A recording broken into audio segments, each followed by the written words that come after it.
Thank you. Well, I appreciate it. Thank you, and welcome to the webinar. I think this is going to be a really informative and interesting topic.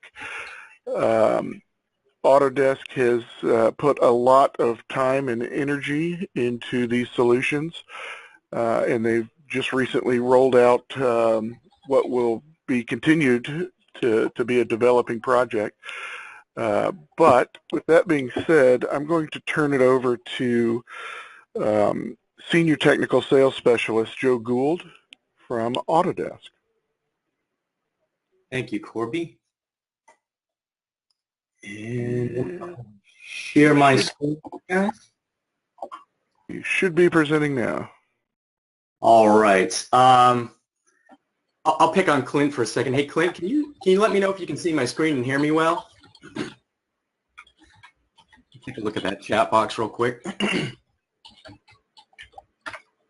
Perfect. All right, thanks, Clint. So, guys, it looks like we have a pretty intimate audience here. It's about attendees, plus or minus.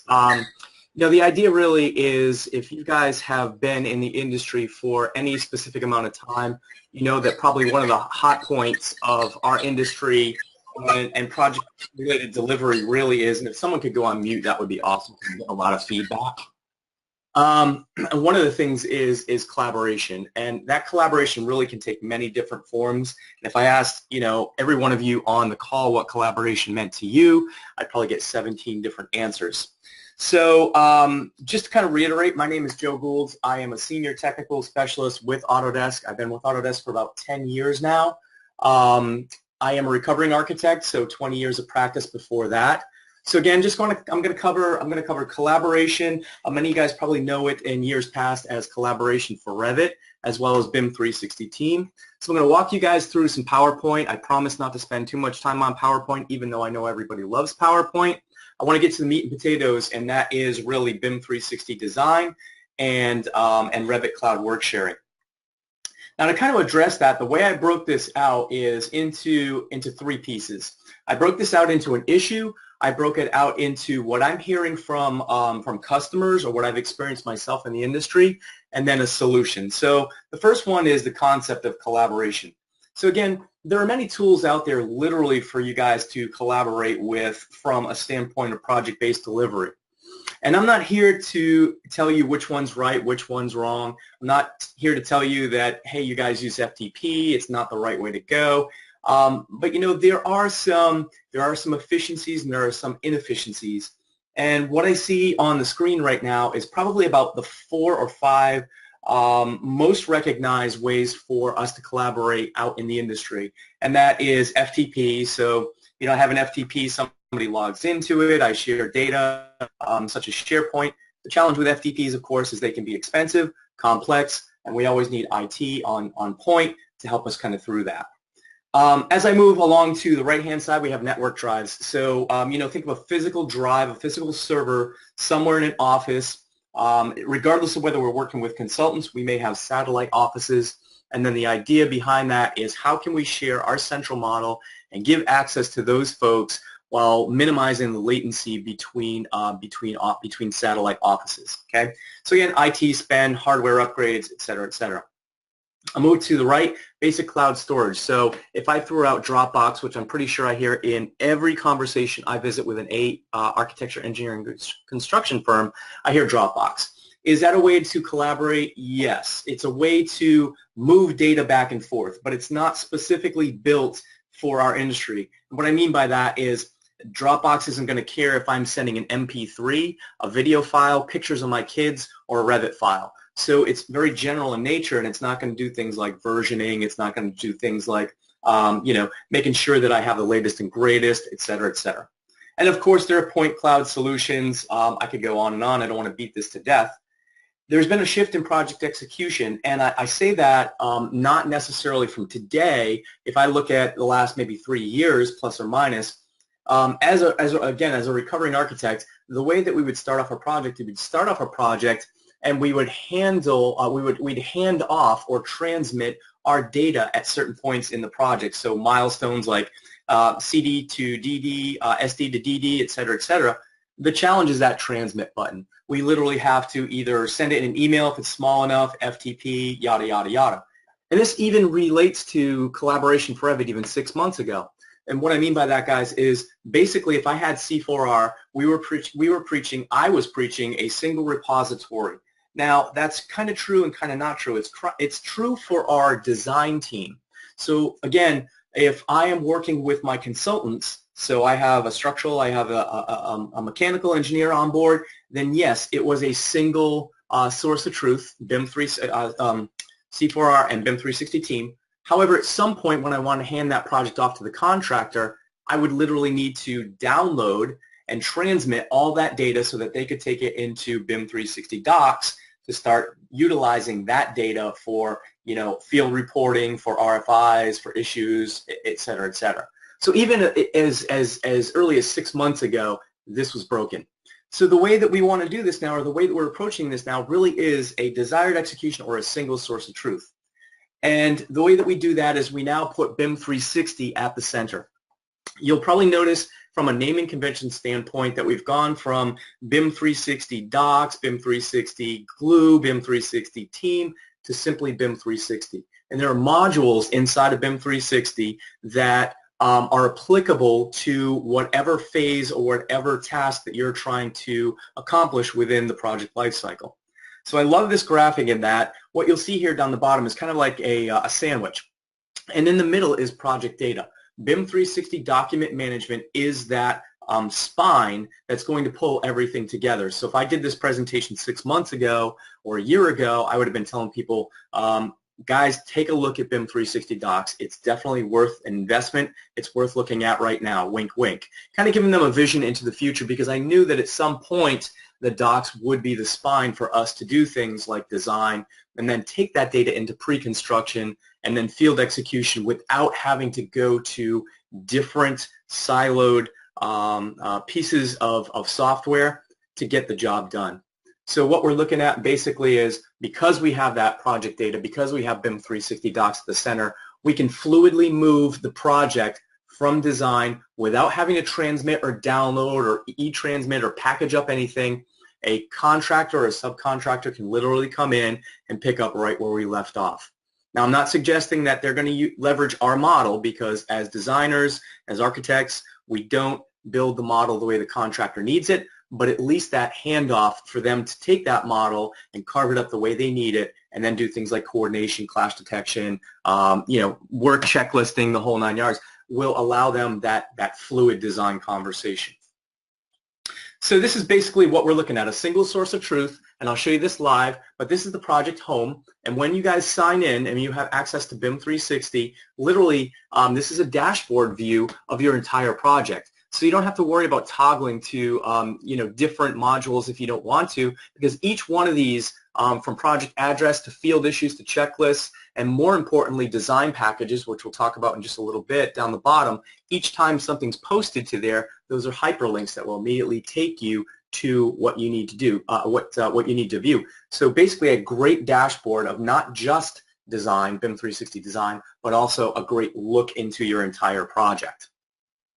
And I won't beat this one to death, but again, document management or BIM 360 document management is the spine for BIM 360 design collaboration, okay? So the second issue really is being tied to a geography. And what I mean by that is in years past, we were literally tied to a geography, meaning we have a physical server, but we can only really reach out to projects that are local to us. Now that may not necessarily be a bad thing, but if we want to grow as a company and we want to extend our reach to not only local projects, but also local talent. And what I mean by local talent is, I'm not going to pick on any particular city in general, but if you don't have Revit savvy folks in there, you're literally stuck. If you wanted to maintain young folks in there that were hungry for technology, it would be a bit of a struggle because you were only accessing local talent. With BIM 360, you can literally extend your reach to wherever you need to. So your talent pool just got a little larger, and also your project pool just got a little larger. Now that enables you guys to go after projects that you wouldn't necessarily have had the opportunity to go after, because BIM 360, one of the great things about it is definitely cloud hosted. So what that means is whether I'm working inside my desktop or whether I'm in an airport on my iPad, whether I'm on the job site with my iPad or Android tablet, I can still stay connected to that project. One of the great examples I use all the time, again being a recovering architect, is QA/QC. So forget being out in the field, having the ability to grab a set of 24 by 36s and sit at my office with my red Sharpie and go through an entire set of a couple of hundred pages. I can now do that from the comfort of my own home on an iPad and do things like issues and markups and things like that. And then those will automatically sync back to the office. Okay. Now, the third thing, and I'm going to dive into the software real quick, is the cost of change, the true cost of change. So what is the true cost of change? It's time and money. And in our industry, really, any time that we're spending time that's non-billable, that's costing us money. So what we want to do is we want to make sure that we're ensuring our reputation. And what I mean by that is if I'm sitting with a contractor or an owner and things aren't matching up or issues aren't matching up, that can not only hurt my time and my profit margin on the project, but also my reputation. And once my reputation is done, it's really hard to come back from that. So the solution, of course, is BIM 360 design and the ability to create snapshot packages in time. And I'll explain what a package is in just a little bit, so that you're always reacting to the latest and greatest documentation. Not only are you able to look at the documentation, but you're also able to look at the changes that have been made from your consultants or even internally, so that you understand, because, I mean, let's face it, a lot of times as design professionals, we just don't have the time to go in here and let everyone know what's changed between different models. Well, here you can be very proactive, and I'll show this live in just a second.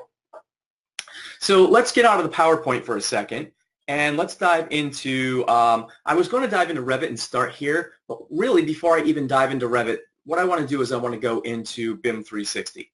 So it's hard to explain BIM 360 design without talking about BIM 360 document management, so I'm going to toggle back and forth a little bit. Now, I'm not going to go into all the admin features and things like that. That'll be a conversation for a later point in time. But before I even get started with anything, let me show you exactly what I'm talking about from a BIM 360 design standpoint for those that don't know what it looks like. I'm in BIM 360, and you can see that there are two things here. One's called ADS Construction. Now, what ADS Construction basically is it is my central repository that lives in the cloud. So what does that mean? This is a hub that's in the cloud where all my projects live.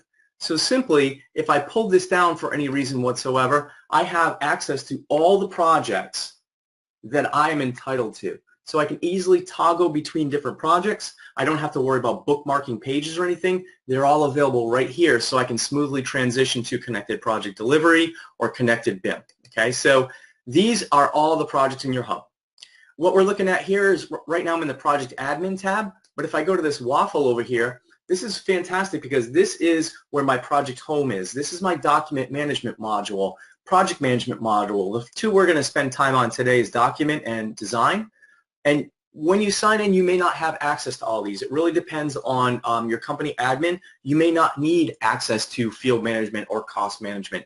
So don't be alarmed if yours looks a little different when you sign in, but the two that are super important are document management and design collaboration. And I'm going to start off in document management.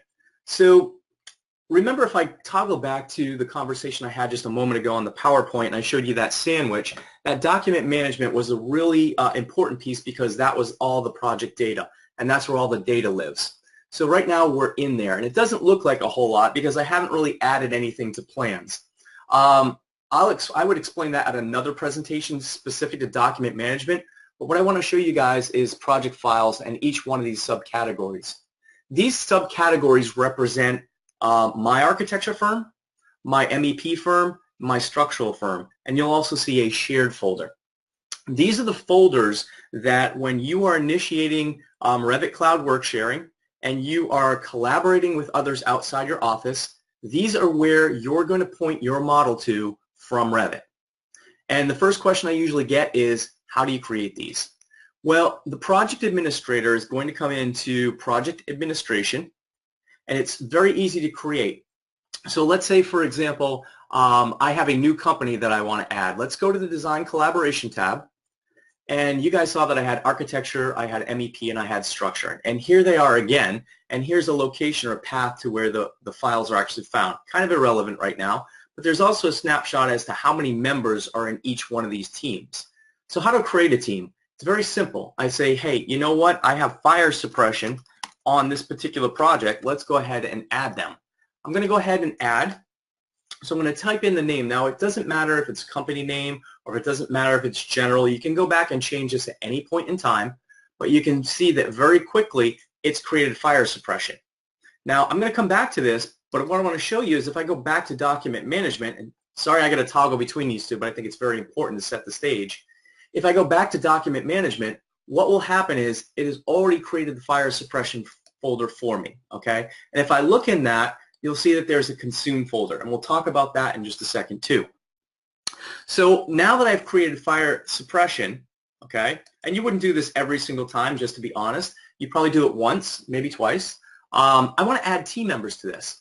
So, for example, if I'm working with Corby and I say, Corby, you are part of my fire suppression team, I want to ensure that I have I have added Corby as a team member. And this is going to be important because if I do not add Corby to fire suppression, what's going to happen is Corby's going to sign in to BIM 360 and he is not going to see the fire suppression folder. And the reason that is because now within BIM 360, and I'm going to contrast this to BIM 360 Team, in BIM 360 Team and Collaboration for Revit, you only had 3 security types, and I believe it was open, closed, and secret. So meaning if Corby wanted to work on a project with me, I could either put him in a closed environment or a secret environment. But if he was in that project on Team, Corby could access every single file in there. And to be frank, there may be some contracts in there I don't want Corby to have. There could be some sensitive information particular to my firm that I didn't want to share. I really didn't have a choice in Team. You do inside of BIM 360 Design Collaboration. So the way that this works is I would simply start typing in, I would have added Corby a long time ago, but I would simply start typing in a name, okay, and I'll see if I added myself to this one. And then I simply add them. Now, I wasn't in there, so you can see that I didn't add it already because I wasn't into the admin portal, so I'm not going to get into that. But once you add a person, and I have myself and Scott Davis, you can set their permission levels. Okay, so for example, I'll go ahead and close out of this. If I want Corby to view only my architecture, and I don't want Corby to download or edit my architecture in any way, I would simply set Corby's permission in the architectural folder to view only. Because I want a low trust environment where I know that once I upload my architectural RVT to BIM 360 Design, I don't want anybody editing, I don't want anybody messing with my model. In BIM 360 Team and C4R, that was a very, very high trust environment, meaning someone could open up somebody else's model, make changes, and sync back to Central. Here you can control that, okay? And the way that you do that, there really is 3 different ways, but I'll kind of give you guys the Cliff Noted version. So if I go back to the document management,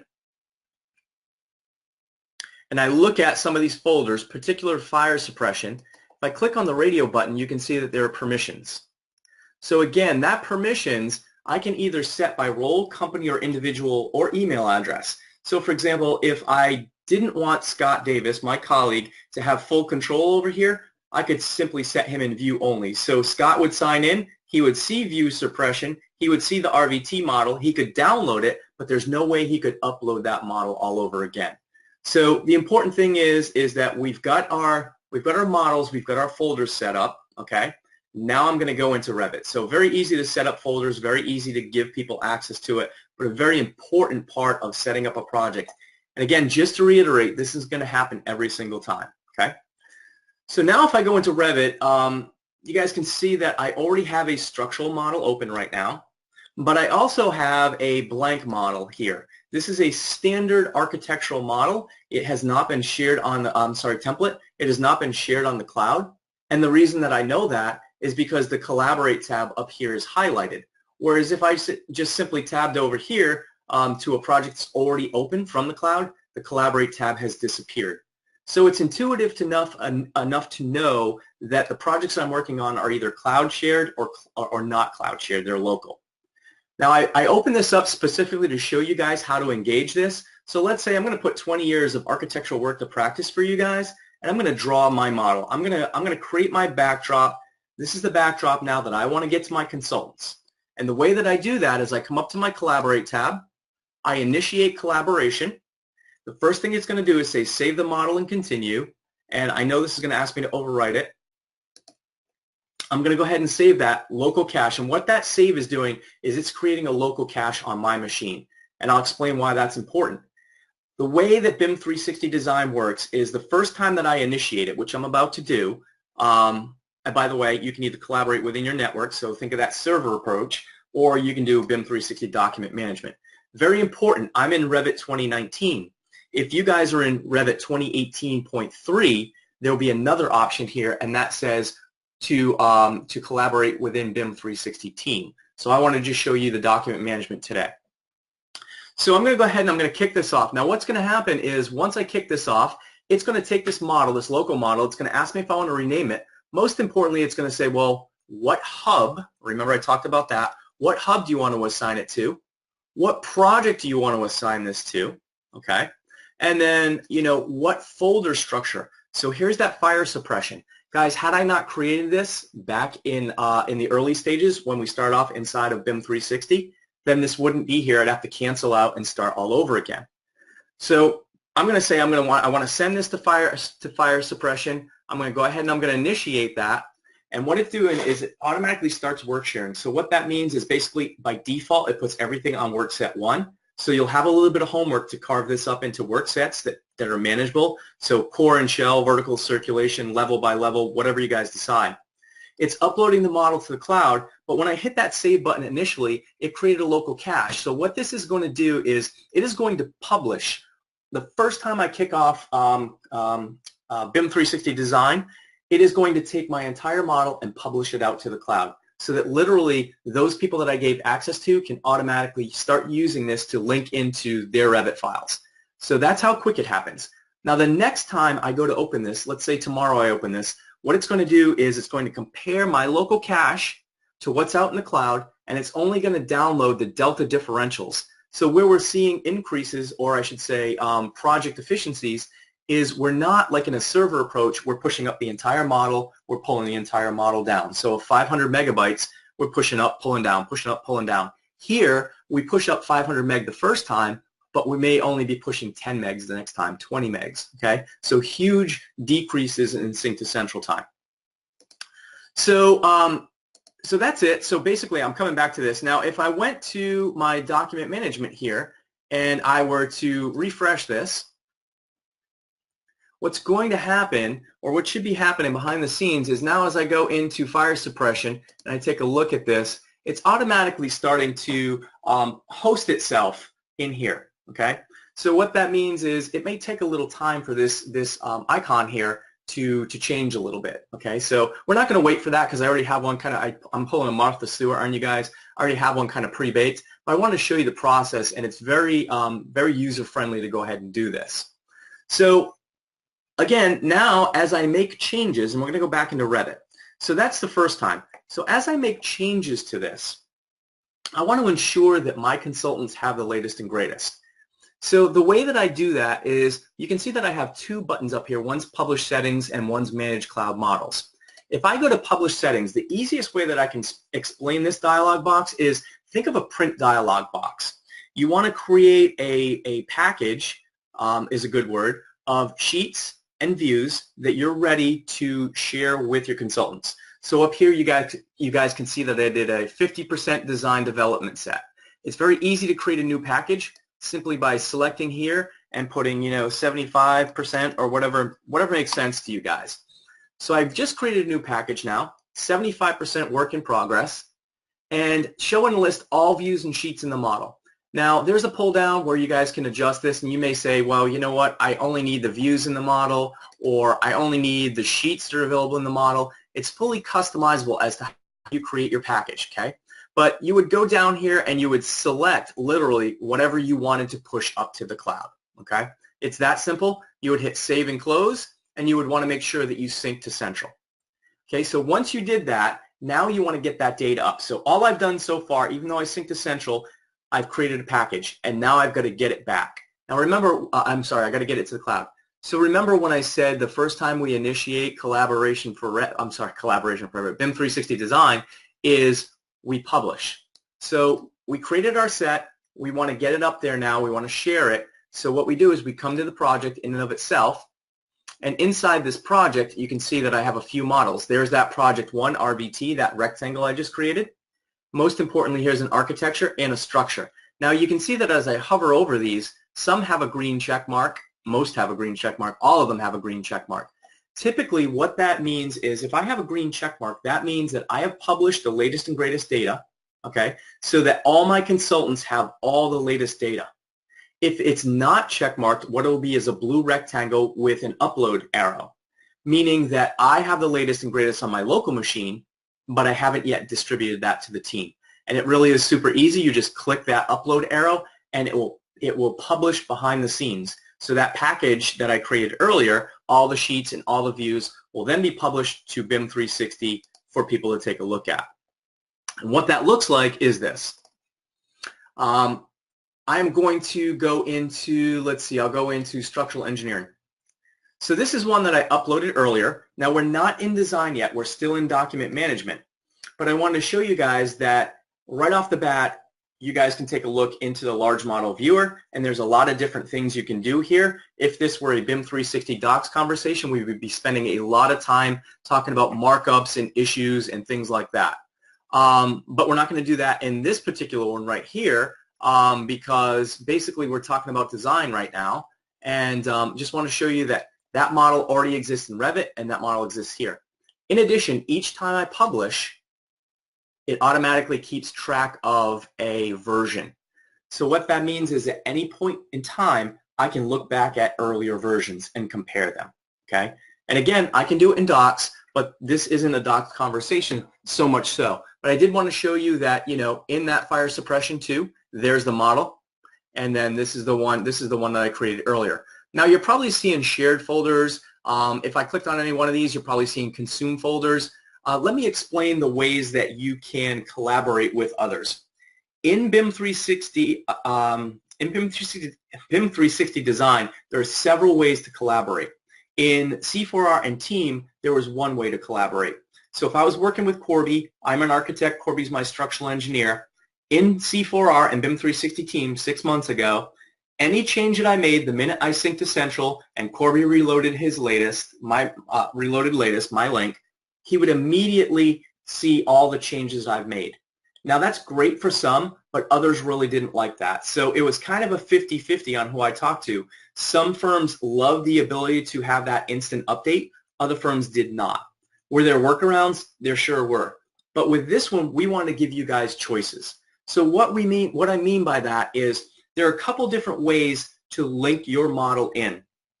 So to explain that, I'm now going to go to the Design Collaboration tab. Okay.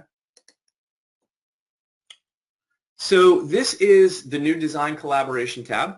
And basically what we're seeing here is when I logged in, it showed me this is called my team space. So inside my team space, and I only have one set right now, but imagine if I had, you know, when I say 30% work in progress, really you guys could be publishing for any variety of reasons. An owner-made change, it was a pretty significant change and I need to distribute, the grid line changed, the columns were, changed, whatever was a milestone that you feel very important to get out to other consultants or even to internal satellite offices within your own organization.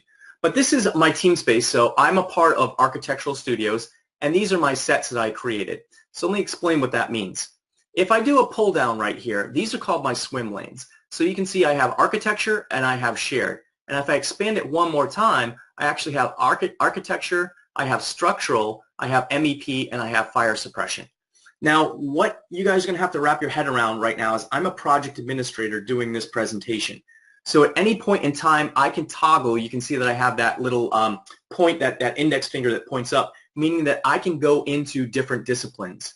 In reality, you're only going to have access to your discipline. So I'll pick on architecture. If you guys are architects and you have been assigned as members to architecture, you're not going to be able to click in any one of these. The only thing you're going to see, if I expand this, is architecture and shared. and you won't be able to hyperlink into shared. So this is a great example of what you guys would see if you were project admins. So let me explain what we're looking at here. We're looking at a timeline, so this indicates dates, and it can be shortened, it can be expanded, however you want to view on it. But you'll also see some nodes, and some of these nodes in my architecture are solid, and well, I guess they're all solid in my nodes. So what this means is this is a package that I created that I shared out with my consultants. So I looked at the package, I decided, yes, I want to get these changes out so everybody else could consume them, and I shared it with the team. Now you can see that there are some on here that represent that are hollow. And what these hollow nodes mean is basically I had a consultant and they uploaded their documentation. I looked at it, but I haven't consumed it. So what the heck does consume mean?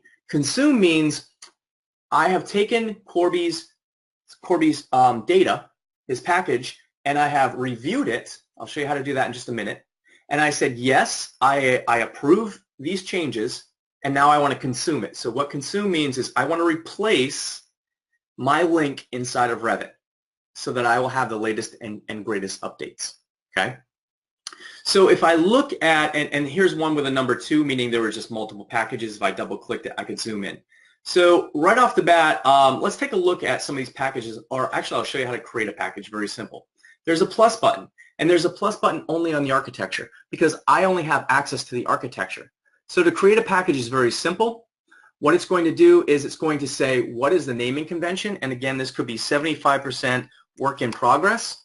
Now you're probably wondering where this information came from right here. There's no magic behind it. What happened was if I went back into Revit, this is that publish package that I created earlier, okay? So when I selected those sheets and I selected those views, this is what it's giving me access to. Now I can select all of this at one time and I can say yes, this is exactly what I want to share, or I could come in here and I could select individuals. But I'm going to go ahead and select the entire thing, and I'm going to go ahead and create a package. So I've saved it now. So now at this point everything's good to go. What I want to do is, and I'll expand this, you can see that right now it's shown as dashed, meaning I created one but I haven't shared it with the team. So let's go ahead and share it. So now what I've done is I've given Corby my latest and greatest architectural. Corby can then come in and explore the latest and greatest architectural, and when he decides that it is good for his organization, he can then bring it into his Revit file. So let's take a look at that.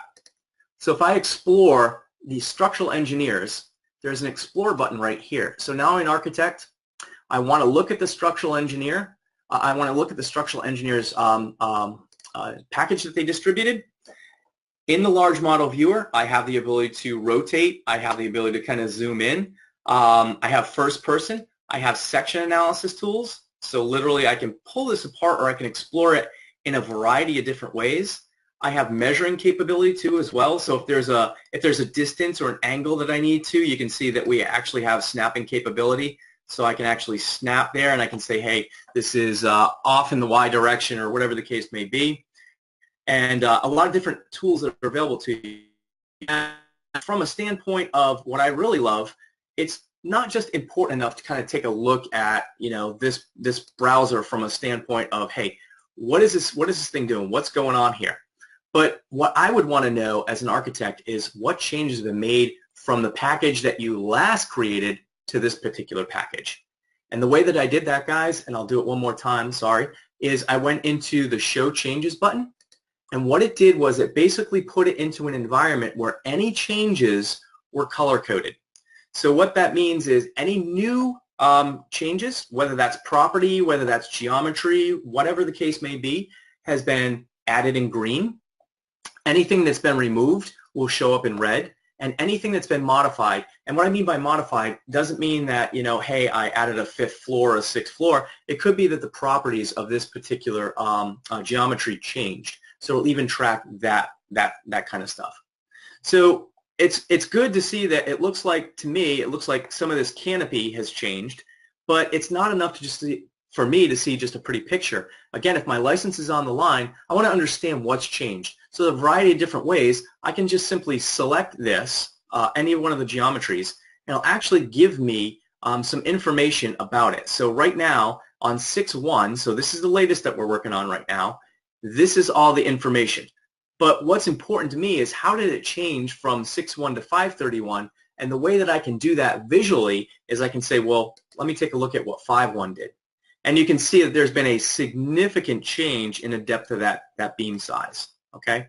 So all that information is available to you, and when you guys are ready and you say, okay, we accept this change, okay, we accept going from a larger beam to a smaller beam, what you're going to do is consume.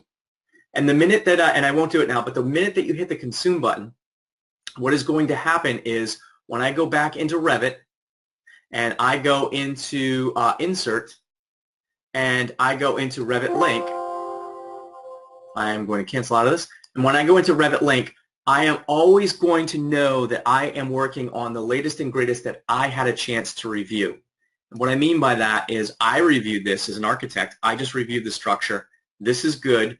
Consume it, and now I want to link it. And how I do that is I come to Connected Project Delivery, I come to Project Files, I select that structure, and this time I hit Consumed, okay?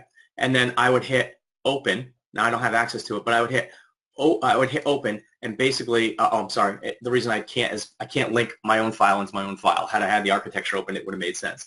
But it would basically link to the Consume folder. So the question arises a lot of times is, what am I linking to? And to answer that, it's going to get a little tricky, but I'm going to try my best to simplify this. I'm going to go back to document management. I mentioned there are 3 ways to link these files into Revit, and it really depends on how you guys want to do it. I would obviously recommend the admin do it one time and one time only. So how can I link into here? Well, if I'm the MEP engineer, I'm going to stay with that right now. I can either link directly to this Revit file, okay? So what that looks like is if I come back into Revit and I go Revit Link and I say Connected Project Delivery, Project Files, and Architecture, you can see that I have one folder and one file. I have one that's called Consumed and one that's called Architecture. If I link to this Architecture right now, we go back to the days of if Corby makes a change and syncs to Central, I get it immediately. So think of that as live linking, okay? That may not be the preferred way for you guys to work. You may want to review it first. So the way that you would do that is rather than link to the live file here, you would simply double-click in Consumed, double-click in the Structural Engineering, and I haven't consumed any yet, but there would be another architectural file here. And that architectural file means that if I went back to BIM 360 Design, I have already looked at that architectural model. I have taken a look at all the changes, and somebody physically consumed that model or took the latest and greatest changes in. Okay? So think of it, the best way I can put it is, think of it as TiVo. You can either live link, and I showed you how to do that, or you can link with a pause. And when you link with a pause and you link to that consume button, you automatically say, hey, I am only going to link to files that have been reviewed in BIM 360 Design and have been approved. Or I'm going to live link and hope for the best. Last couple things, guys, and I'll kind of turn it over for Q&A. The project model, if you select the project model, this basically where C4 on BIM 316 was a little bit lacking is it would never aggregate a model for you. What do I mean by that? You would always look at your architecture or you'd have to create a linked model. It was a little bit of a pain. So right now, you can see that I've selected project model instead of 3D views, which I can actually look at sheets here too if I want to. But you're just simply looking at my project model. Now, if I highlight teams, I can say, well, I just want to turn off my architectural model and take a look at my structural model. So what it's doing behind the scenes underneath project model is it aggregates all those models. So anytime Corby updates his structural or sends it up there, anytime I update my architecture, when I select project model, that has put it all together so that I can look at it in a complete package. I don't have to do it for me. And the other thing I like here too is, you know, this is really geared towards the way designers work. So for example, I may not want to look at the whole building as a whole, but I may want to say, you know what, I really need to focus on what level 3 looks like. And what it will do is it will basically turn off everything or hide everything and put me in this environment where I can now just simply focus on the level. And if I want to kind of take a person through here, I can literally kind of double click on here, and then I can be in an environment where I can kind of peruse this in a first-person environment and start using my arrow keys on my keyboard or my mouse and start kind of walking through this model in an aggregated or completely built phase. So that's something that C4R and BIM 360 team did, but it required a little bit of work. Now it would work exactly as a client would, not as a client, as a designer would expect. And it's fantastic because you can literally walk a client through this model now without having them to look at all the different kinds of software, and it really is a very nice presentation mode. You can go into full screen if you'd like and make it more of a presentation if you need to without ever leaving here. And again, if I want to take a look at sheets, if I'm working with somebody that's a little more 2D, I can simply just toggle from the 3D view to the first floor plan, and I can explore this and do measurements and things like that in a 2D environment. And it's not unintelligent because all the metadata that came out of Revit is also available here in a 2D fashion, so I can actually look at all the metadata inside of here. So, guys, that is a lot of information to throw at you guys at once. Like in a perfect environment, if I had the ability, I could actually show you guys how to collaborate back and forth. But the challenge, of course, is I'm only one person, so I can't really show that back and forth. But what I want to do is I want to kind of pause for a second and turn it over to you guys to see if there are any questions. And I'll just simply recap right here before I do that from this current slide. So the benefits, number one, it's a single source of truth. So we don't have to worry about posting this up to another hub or an isolated, siloed hub, and then at some point we've got to download this, give this to our engineers, or give this to our contractor. That single source of truth is there. I will show you guys a dashboard before I leave. To extend your reach, so literally to reach outside because it's cloud hosted, it is on Amazon Web Services East and West. To reach outside of your organization, outside of your geography for both projects, new projects, and new talent. And then from a standpoint of change management, the ability to protect your reputation by ensuring that you're working on the latest and greatest and graphically and mathematically understanding what those changes are before you take a consultant's project or Revit model into yours, I think is priceless. So that all starts with BIM 360 document management as a spine, and BIM 360 design is the tool. Last thing I'll show you guys real quick, and again I'll turn it over, is the ability to do the project dashboard. So if I come here and I go to project home, literally this is going to take me to the dashboard that I showed a little bit earlier, specific to the project, and we were in Connected BIM 2019, but it is going to give me a great snapshot. Now, we really don't have to worry about field issues or anything like that, checklists or RFIs or anything like that. I didn't define a location, so that's why you're not seeing any maps. And the reason there's no weather is because there's no location. But more importantly, I have that 75% work in progress that I uploaded today. It looks like that I created another design package called Architectural Studios 5, structural engineering today. So a nice little snapshot of everything that's gone on in this project. And again, I can simply hyperlink. I don't have to worry about trying to find out what's new. I can simply hyperlink to what's new, and it'll automatically show me the newest, latest, and greatest models where I can go ahead and show changes. Whew. So again, guys, I am now going to pause, I promise, and I am going to turn it over to Corby and see if there are any questions. Okay. So one of the questions came up, would you recommend two consultants working in the same model in the cloud? For example, design architect and an architect of record, where the design architect is working on the exterior curtain wall, while the architect of record is working on the core. And that came in from Michael Cox. Michael, absolutely, that's what this is geared towards.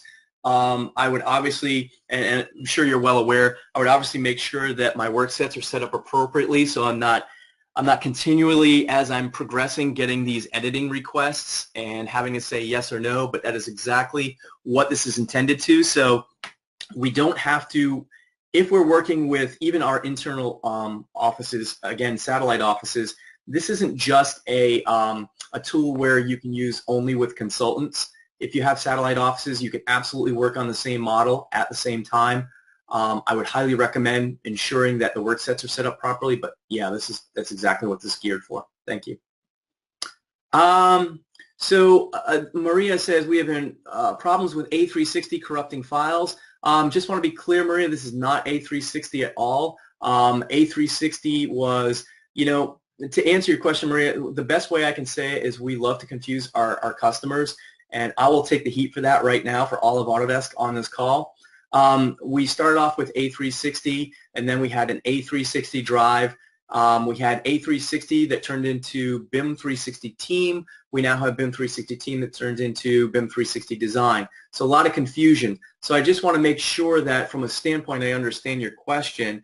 If A360 is corrupting files, I assume you meant Team, and that would be something that I would put off to Corby, and then Corby could file a support request with Autodesk, and then we could escalate that if the answer wasn't fixed. But from a corruption standpoint, I haven't seen too many. It's kind of far and few in between from a cloud-based standpoint. At least the way I can answer it is a lot less than when folks were working with Revit Server or some kind of FTP.